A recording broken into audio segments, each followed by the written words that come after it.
You got on here, and we also got my co-host on here also. He's one of them, and he knows probably more about you than I do. To me and him both, you are more like the modern day Freddie Pendleton. You know what I'm talking about? And you really are. And hold on,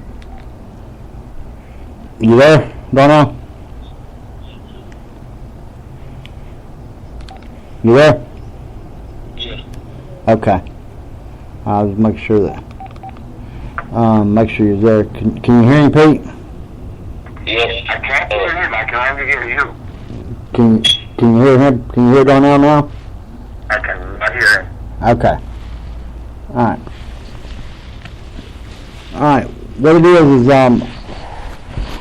I have often argued for years that, for a long time during several of my broadcasts and podcasts, and even on the radio when I used to be on Sirius 82, that you arguably have the best resume in boxing, in my opinion. That's what's up. I mean, I have actually argued that quite a bit, and the professor could probably tell you as well as I can. I mean, he's seen me argue it in threads before on Facebook, even. That I'll go. There's not too many people. There's nobody else in the world that can say, "Hey, I have fought two of the top 3 pound for pound fighters in the world." Period. And you have. And that don't count, the fact that you beat Adonis Stevenson. Yeah. And so on and so forth. And you also you fought Curtis Stevens, is that correct? Yeah. You fought Monroe. Yeah. You've also sparred against Golovkin, if I'm not mistaken. Yeah, I helped him get ready for David Lemieux. You helped him get ready for Lemieux. Is he really as good as they say he is? Yeah, he's actually better than what they think he is. I've always thought he was too, and Pete could tell you. Everybody's saying that he can't do, he can actually do. Yeah, I thought so too, and I called it perfect. And Pete, I called it perfect back. I'm on a round table with Kellerman and them sometime, and called that perfect. I said, "You're going to see this kid can box." You know what I mean? And he can definitely box. And Pete wanted to ask you a few questions too, some stuff about him and stuff about your career as well. Are you there, Pete? Yes, I am. Since we're talking about GGG, Darnell, I'd like you to tell our audience what you think would be a really good game plan against GGG. Well, the fight GGG is to take somebody that's awkward and that can use angles on the down. And it ain't really too many. Well, actually, there ain't no middleweights out there that can actually use an angle on the down and punch. Law, maybe somebody like that, yeah. Yeah, somebody that's awkward. Yeah. He's gonna be around. He's gonna be undefeated for a long time. I believe you're correct. I believe you're absolutely correct, and I'm not so sure Ward could have beat him even at 168. Even I mean. No, this is actually a big middleweight. He actually carries around a frame of a big middleweight. He just fight at 60. Yeah, he's like 5'10" and a half, 5'7". I think he fought in the Olympics at 165, didn't he? Something like that, if I'm not mistaken. I don't really know too much about his amateur career, but I know he was 300 or something, and he only lost 5. So yeah, 345 and 5. Yeah, so he didn't have that many fights as an amateur. I mean, I'm quite sure he can beat almost every style that's around. I won't be able to respond too much to his answer, but I have a question not only about fighting GGG, but fighting anybody. How important is confidence? With Triple G confidence? No, how important is confidence, period, as far as in boxing? Oh man, I personally think it's 110%. You know that you gotta have it.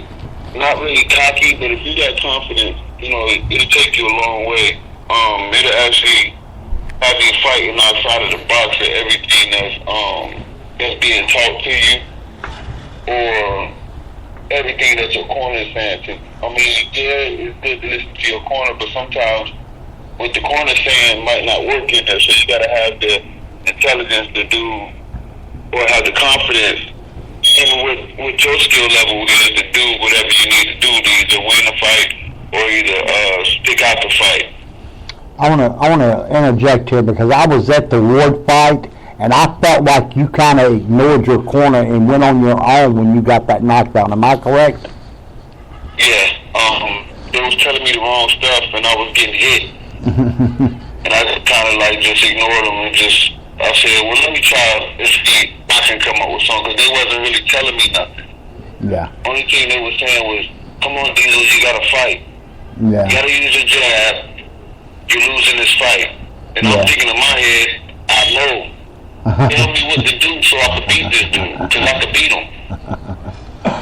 Yeah. I have a question about that. Are you working on some strategies to set up that streak fight? It seems to have devastating effect where it lands. You talking about in the war fight? No, he's talking about the strategy, the way you landed that right the last couple of fights. Are you working on some strategy that? Are you setting it up? Or you like a lot of people set traps with it and stuff. You know, I didn't know if you were setting traps with it or what, or you just Actually, at first when I actually started throwing the shot a while ago. Yeah. Actually, when I was working out in Georgia with my homeboys, my homeboy actually named it the Scud missile.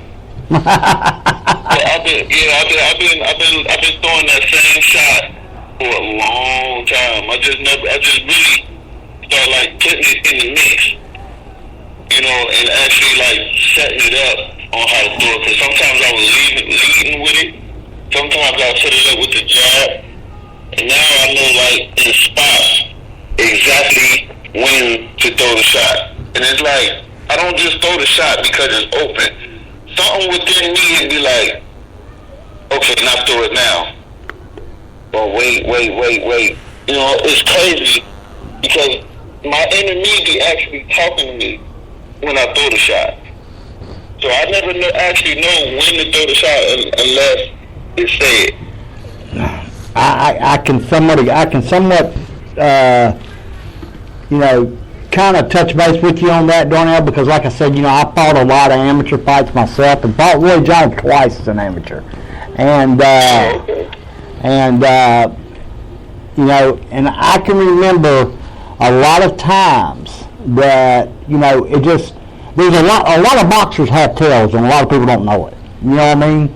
And I noticed your last fight, that guy had a tail. And I seen you duck. And as soon as I seen you duck, I said, that overhand right's coming. And he was out. He was out. Yeah, he was out. I knew it. I said he's getting ready I said he's spotted it. But I told you on Facebook, I think before that, I said, man, I see that look in your eye again. You know what I mean? And I was really impressed, and that's when I went out, on Twitter and talked to Anthony Darrell and all them again, for you and stuff, and that's something that could be, worked out. But I mean, if you could keep this string together that you got going easily. No doubt. Yeah, I got the hunger back, man. I'm glad to hear that. It's my trainer.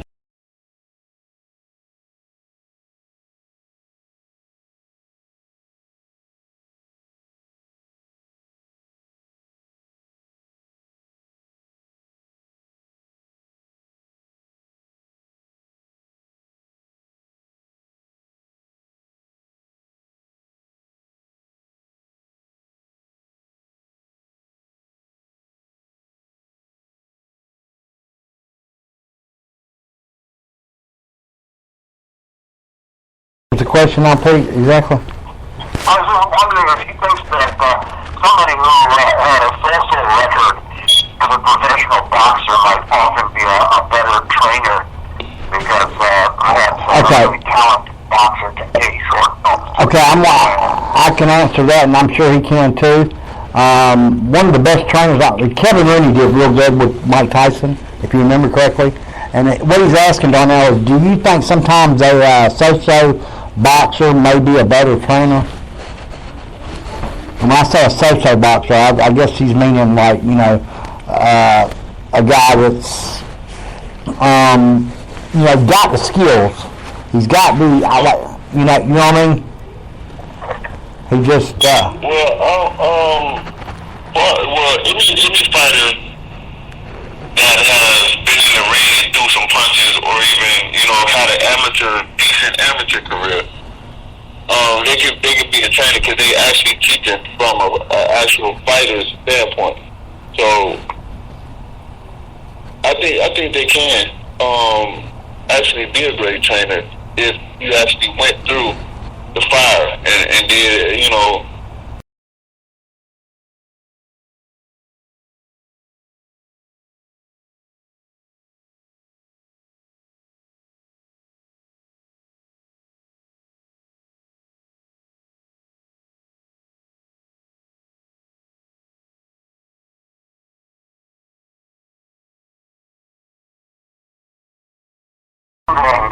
what was there in your life before boxing that would indicate that you had it? Discipline, ability to totally teach yourself something. I never knew.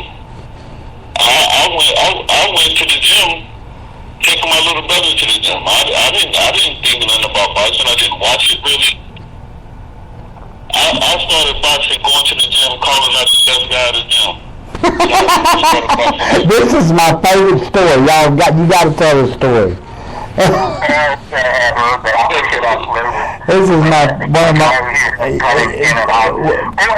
your very first fight, you declared you knew how to fight. Does that mean that you knew how to do the basic punches in boxing, or how'd you learn that?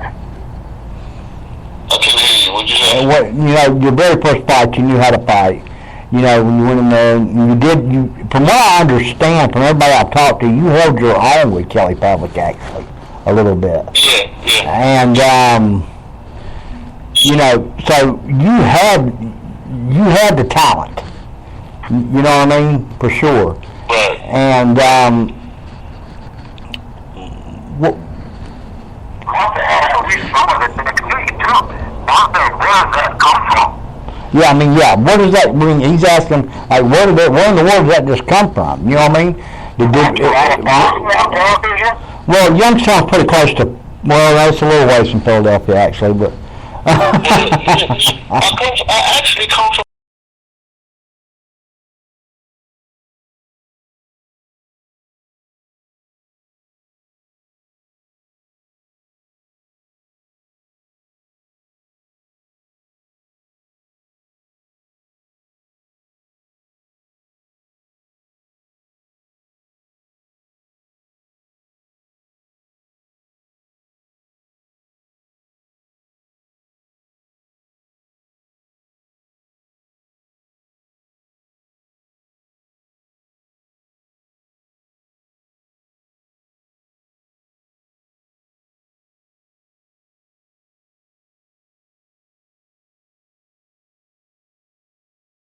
that was me too as an amateur. It really was. Like I told you, I think a couple of days ago, me and Vernon grew up together, running Forest, and we used to beat each other's brains out with Montgomery Ward's vinyl plastic gloves. You know what I mean? And I have sparred over 500 rounds with that man. And that's not around. Exactly. And we had the same amateur coach that Holyfield had too, Tom Awardes. And Bandy used to come down, and I'm gonna be honest with you. I know you said you trained in Atlanta a little bit. Did you ever meet Evander quite a bit? Yeah, I met him at one time. I met him at one of the amateur shows. Okay. All right. Well, he's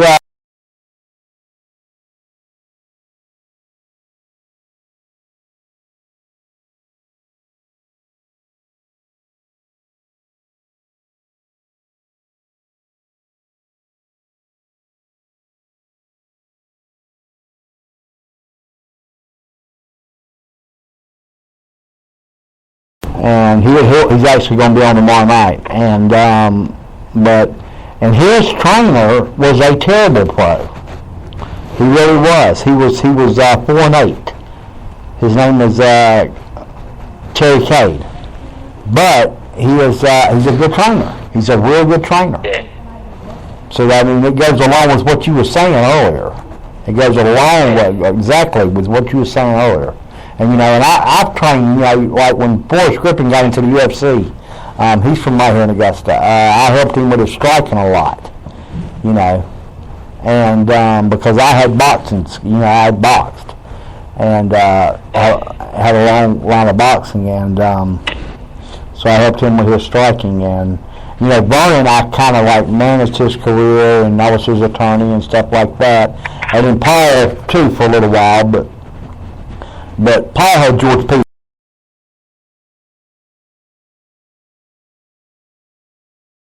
still, but I didn't feel like George was training him right. You know what I mean? Because, and I'll tell you why, and I don't know, Pete, me and you talked about this a couple times about Paul. I believe he could have been one of the greatest welterweights of all time with his size. I really do. 6'3", man, at 147 pounds, man, that's dangerous. Exactly. I think he could have been one of the greatest welterweights of all time, easily. And he got in there, and his output, his punch output was unbelievable. I mean, he threw over 1,200 punches against Margarito. Right. But that's just. But so me and George kind of went our separate ways on that. And Dan Goosen was his promoter, and he was also Andre Ward's promoter at the time, and that is actually the reason I was at the fight. That when you and Andre fought. And one thing I will say about Andre though is he is a decent guy. He's actually not a bad guy, at least from what I know of him anyway. I don't know how well you know him. Well, I just know him from the weigh-in, but we got him food at the weigh-in, so. So that's my outlook on him. Okay, I got you. And for life, me and you get into it just one time, I'm not gonna like you for life. I don't care what you got going on, you know what I mean? I know exactly what you're saying. I don't like it. I understand. I understand exactly. What was you going to say, Pete? Yeah, well, I was going to make a voice crack about Andre Ward. He didn't improve his publicity, maybe beat up a woman or two. I'm going to need to beat up a woman or two. He has picked up a lot of the Floyd haters. He really has. I mean, he has. And Andre is, Andre... Here's a question for Darnell. Darnell, you're in your middle 30s, and you know that the clock is ticking. Now, what are you doing physically, and what are you doing professionally to make sure that time doesn't run out on you before you do what you can do? I couldn't hear you. He said, the clock's ticking. You're starting to get up in age a little bit, and what are you doing physically and, professionally to make sure that you're going to have the time to do it? I mean, you're 23, 22, and 1 now, right? Is that correct? Huh? You're 23, 22, and 1 now, right? Yeah. Okay. I know you had some trouble with Cornerstone at one time, if I'm not mistaken. Is that correct? Yeah, he was bogus. Yeah, I know him. You ain't got to tell me. I know him. And, yeah, but as far as staying physical, and I just go about my regular days and train hard like I do. It's crazy because everything that I was supposed to develop early in my career is coming now.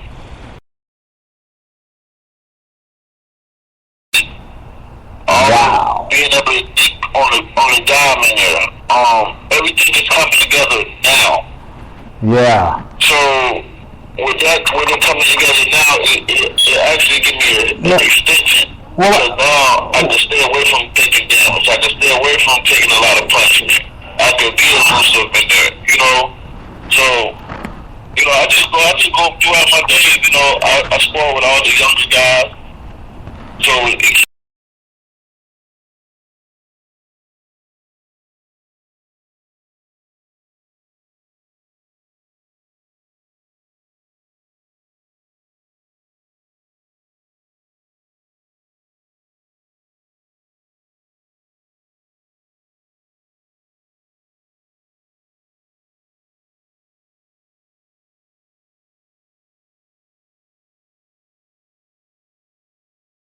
you don't gotta reach down to punch on you, then you gotta reach up to punch on him. You know, with a guy being the same size as you, it kind of level out the playing field. You know, Fury threw quite a bit more punches, you know, Klitschko. So I was kind of going with Fury just on that. But I was thinking if Klitschko actually caught Fury with a fresh shot, it could be early night. Yeah, if he could catch him with a 1-2, yeah, I thought it could be too. I really did. And my thought, though, and I also thought that Fury could fall out of the clinch a little bit. You know what I'm saying? You know, that was my train of thought. And when I predicted him on the podcast and also on Twitter, that was my thinking behind it. Was he's his size. You know, Klitschko's 39 years of age. He's run for a long time. He's fought all his mandatories. You know, pretty much. And man, this guy just as big as he is, and actually had him by reach by what, like.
I think James is pretty good. I really do. Is he still in St. Pete?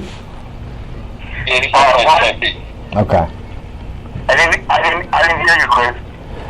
His trainer, that guy got training now, he's a good trainer. He's actually down there, and I think he's in St. Petersburg, Florida, if I'm not mistaken. Yeah, he's like Oh,